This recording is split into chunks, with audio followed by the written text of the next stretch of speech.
Mama, sundo na ni Mama si Mimi. Sundo na. So ngayon, susunduin natin yung ating baby. So meron akong bunso, 1 years old and 4 months. So nasa ibang bahay siya nakatira ngayon dahil nga nag-workout na ako, nagtatrabaho na being a single mom and breadwinner. So napakahirap kung 'di ba, ikaw pa yung mag-aalaga. So hindi ka nakakaalis talaga. So ngayon, no, pinaalagaan ko muna siya sa mga pamangking ko. Pero nasa ibang barangay. So, mga 20 minutes to 30 minutes away dito siya sa bahay. So, susunduin natin kasi bukas wala naman tayong masyadong schedule. So, at least, no, kasama natin siya buong magdamag, 2 days. So, let's go. Samahan niyo ako.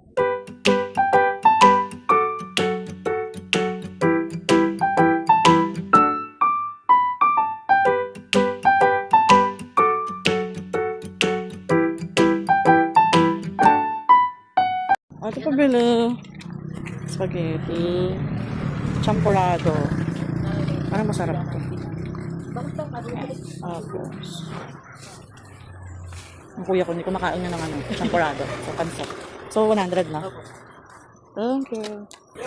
So, nandito na tayo. Hintayin lang natin siyang bumaba dyan. So, hindi na ako umakyat sa taas dahil medyo masikip yung daanan. So, paakyat dito. So, nandito ako sa bundok ng Tralala.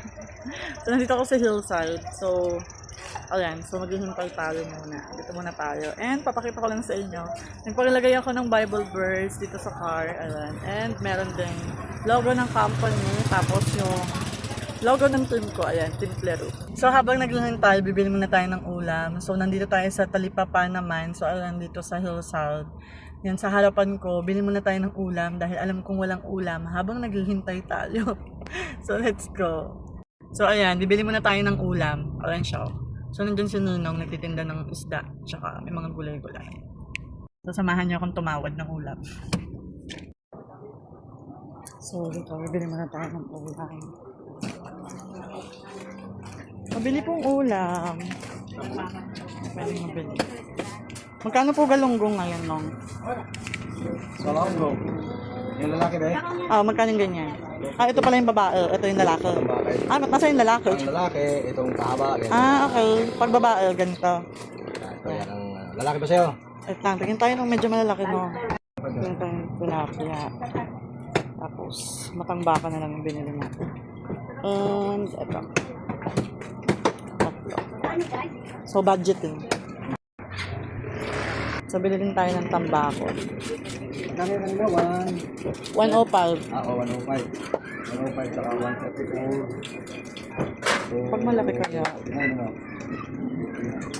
ito na lang dalawa.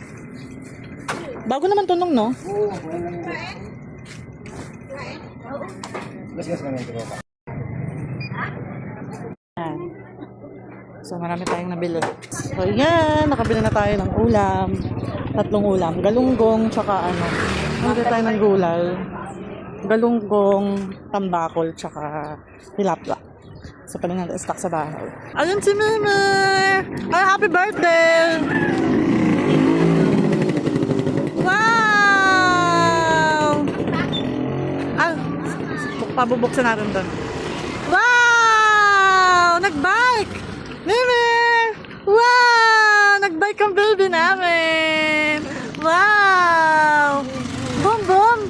Sundo ka na ni Mama Kaso ka sa likod yan? Oo. Uy! Pinabara namin ang daya, pero yung pala pag-iihis. Kasama na agad. Ito nga lang si Mama. Kasama na agad. Mama! Na namin. Mama! Sundo na Mama! Ay! Nalaglag yung ating microphone. Mama! Sundo na ni Mama si Mimi! Sundo na! Hi! Mer! Hi! Sundo na ni Mama, Mimi ko. Boom, boom! Tutut! So yan, kasama na natin si Mimi. Dala yung bike niya. Kasha? Usod lang. Kasama na natin si Mimi! Yay! Kasama na ang baby! Yay! Kasha? Dalawa pa kayo. Grabe naman yan. Uy, nag-go. Smile there. Smile! So yan, lalabas na kami. Wait na. Ito. Si Lula, nandun din si Lula. Si Tito! Yay! Nandito na ang baby namin. Nasundo na ni Mami. Mwah! Miss na ni mama, miss na ni mama. Wow, wow! Wow, papa! Wow! Ayan, nasundo na ni mami. So, na-miss ni mami 2 weeks na mahigit. Di pa umuwi ang baby. Di umuwi ang baby ni mama. 2 weeks na hindi umuwi ang baby namin. Wow! Miss na si mama. Kiss na si ma. Kiss mami, dali na. Kiss. Mwah! Mama, kiss.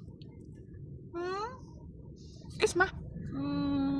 Yan, minsan talaga kailangan natin mag-sacrifice yan para sa mga kids din naman natin. Pero syempre, dapat hindi rin mawawala yung quality time kung meron tayong time para sa kanila. So, let's go! Bye-bye! Thank you sa pagsama! God bless! Favorite niya yung spaghetti. Oh, sarap! Wow! Sarap man!